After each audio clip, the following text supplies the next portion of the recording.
आप लोगों को इस सेक्शन में इस सेशन में बहुत बहुत स्वागत है। आप लोग को जुड़ने के लिए बहुत बहुत आभार भी प्रकट करते हैं। आज हमारे पास एक बहुत ही महत्वपूर्ण टॉपिक है जिस पे हम लोग को डिस्कस करना है, जिस पे हम लोग को बात करने का अवसर मिला है। दोस्तों, आइए पहले समझने का प्रयास करते हैं, जानने का प्रयास करते हैं कि आज का विषय जो है वो क्या है और हमारे पास क्या चीज़ें हैं निकल कर आई है, क्या घटनाएँ घटी है जिस पे हमको हम लोगों को साथ मिलकर डिस्कस करना है। दोस्तों, तो कहा जा रहा है कि मोदी जी जो हमारे प्रधानमंत्री, माननीय प्रधानमंत्री हैं, उनका हर महीने जो मन की बात का जो कार्यक्रम होता है, वो मन की बात की कार्यक्रम के थ्रू एक परियोजना के बारे में वो डिस्कस कर रहे थे, संबोधित कर रहे थे एक परियोजना को, जो कि परियोजना का नाम है परी, जिसे बोलते हैं परफॉर्मिंग आर्ट ऑफ इंडिया के नाम से भी जाना जाता है। दोस्तों, तो इनके बारे में उन्होंने संबोधन करते हुए बहुत कुछ उन्होंने बताया और कहा, जिसे हम लोग डिस्कस करेंगे। उससे भी हम लोग विशेष में जानने का प्रयास करेंगे। इसमें कहा जा रहा है ये परी स्वर्ग वाली नहीं है, धरती को स्वर्ग बना रही है, वो परी है ये। पीएम मोदी जी का कहना है। ये चर्चा में क्यों है? इकोनॉमिक टाइम्स का ये आर्टिकल है दोस्तों कि ऑल अबाउट प्रोजेक्ट परी praised by PM Narendra Modi in his monthly मन की बात एड्रेसेस। इसके प्रमुख बिंदु क्या क्या हैं,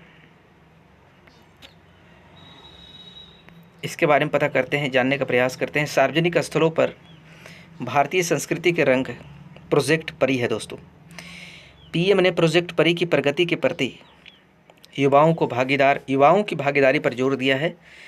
परी प्रोजेक्ट के जरिए सार्वजनिक कला को बढ़ावा भी दिया जा रहा है। दोस्तों, परी सुनकर भ्रमित ना हो।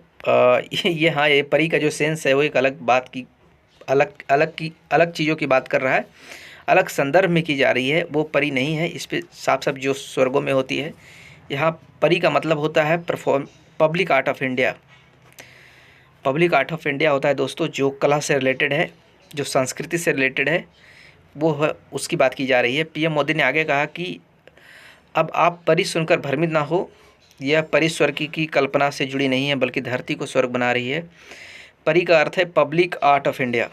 प्रोजेक्ट के जरिए देश के कलाकारों को मिल रही है पहचान। खुशी व्यक्त करते हुए उन्होंने कहा कि प्रोजेक्ट परी उभरते कलाकारों के एक मंच पर लाकर सार्वजनिक कला को लोकप्रिय बनाने का बड़ा माध्यम बन रहा है। दोस्तों, प्रोजेक्ट परी क्या है इसके बारे में हम डिटेल से बात करेंगे। संस्कृति मंत्रालय द्वारा नई दिल्ली में विश्व धरोहर समिति की बैठक के 46वें सत्र के दौरान प्रोजेक्ट परी, जिसको बोलते हैं public art of India, Bharat के सार्वजनिक कला एक तरीके से कह सकते हैं, को प्रारंभ किया गया है। परी का उद्देश्य संवाद, चिंतन और प्रेरणा को प्रोत्साहित करना है, जो राष्ट्र की गतिशील सांस्कृतिक संरचना में योगदान देता है। दोस्तों, यह परियोजना नई दिल्ली के सौंदर्य और सांस्कृतिक दृष्टिकोण को उन्नत करने की भी उम्मीद करती है। दोस्तों, जिसे ललित कला एकेडमी और राष्ट्रीय आधुनिक कला दीर्घा के सहयोग से किया जा रहा है।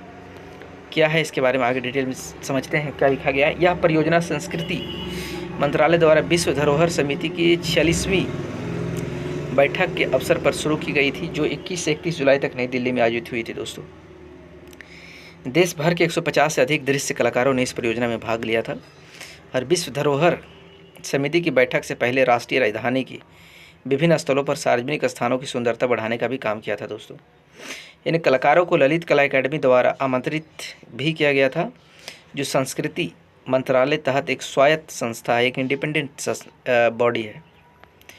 इस परियोजना में लगे कलाकारों ने पारंपरिक कला रूपों जैसे मूर्तियाँ, भित्ति चित्र, इंस्टॉलेशन बनाने का काम किया था। दोस्तों, यह कलाकृतियाँ राजस्थान की फड़ पेंटिंग्स थी, पश्चिम बंगाल की अल्पना कला था, तेलंगाना की चेरियाल पेंटिंग्स थी, केरल के भित्ति चित्रकला था, गुजरात के पिथोरा कला इत्यादि से प्रेरित था। दोस्तों, प्रोजेक्ट परी से किन लोगों को मिलेगा फ़ायदा, आइए हम इसके बारे में बात करते हैं। पहला होगा थंगका पेंटिंग को मिलेगा फ़ायदा। इसमें से कुछ दिए गए हैं जिसका बहुत एक तरीके से फ़ायदा मिलेगा, एक तरीके से लाभ मिलेगा, एक तरीके से प्रोत्साहन मिलेगा।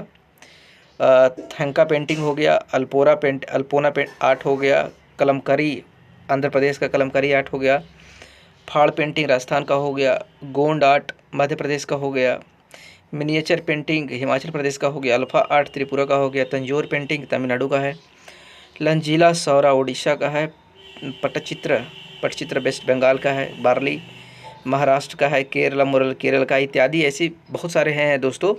एक कला है जो लोकल लेवल का है, जो एक तरीके से पब्लिक की जो कला है उसको बढ़ावा मिलने का काम होगा, एक तरीके से फ़ायदा मिलने का काम होगा दोस्तों। ललित कला अकेडमी क्या है, इसके बारे में जानने का प्रयास करते हैं। ललित कला अकेडमी या राष्ट्रीय ललित कला अकेडमी भारत सरकार का प्रमुख कला संस्थान है। उद्देश्य इसका क्या है, भारतीय कला संस्कृति को बढ़ावा देना, प्रचार प्रसार करना एवं इसके विकास की दिशा में कार्य करना है दोस्तों। संस्थान के विभिन्न कार्यों जैसे हो गया राष्ट्रीय कला प्रदर्शनी की मेजबानी करना, कलाकारों की छात्रवृत्ति प्रदान करना, विदेशी कलाकारों की प्रदर्शनी का आयोजन करना, ये सारी चीज़ें इसमें निर्भर एक तरीके से संयोजित है। इसे इसमें कंसिडर किया गया है दोस्तों। ललित कला अकेडमी संस्कृति मंत्रालय के तहत एक स्वायत्त संस्था है, एक इंडिपेंडेंट संस्था है दोस्तों। राष्ट्रीय आधुनिक कला दीर्घा क्या है, national gallery of modern art किसे कहते हैं, भारत की एक प्रमुख एवं प्रतिष्ठित दीर्घा है। यह मॉडर्न आर्ट गैलरी की स्थापना 19 मार्च 1954 में की गई थी। नई दिल्ली स्थित सरकार द्वारा प्रायोजित यह कला दीर्घा ललित कला संबंधी कार्यों, चित्रकारी आदि का संरक्षण करने का काम करती है। यह प्रदर्शनियों के आयोजन के साथ उसके लिए दीर्घाओं की व्यवस्था भी करती है दोस्तों, यानी कि मॉडर्न आर्टों का व्यवस्था करती है। व्याख्यानों, संगोष्ठियाँ, सेमिनारों के आयोजन के साथ साथ यह तस्वीरों, पोस्टकार्ड, ग्रीटिंग का प्रकाशन भी करने का भी काम करता है दोस्तों। यह कला के क्षेत्र में अध्ययन और शोध के प्रोत्साहन देती है। मुख्य आकर्षण नंदलाल बोस, राजा रवि वर्मा, अमृत शेरगिल एवं जैमिनी राय द्वारा तैयार की गई उत्कृष्ट कलाकृतियाँ हैं दोस्तों। यह कला दीर्घा राष्ट्रीय तथा अंतर्राष्ट्रीय की विशेष प्रदर्शनियों का आयोजन भी करने का काम करती है दोस्तों। ये आपके लिए बहुत ही इंपॉर्टेंट था, इसलिए मैंने आज आपके साथ आपके समक्ष इस पर हमने बात करने का प्रयास किया। ये आपके लिए बहुत इंपॉर्टेंट था, इसलिए एक तरीके से देखा जाए तो हम दोनों के लिए जानना बहुत ज़रूरी था दोस्तों, इसलिए जब बात करना इस पर ज़रूरी बन गया था। आज के सेशन में इतना ही। बहुत बहुत धन्यवाद। आप सभी लोग अपना ख्याल रखिए।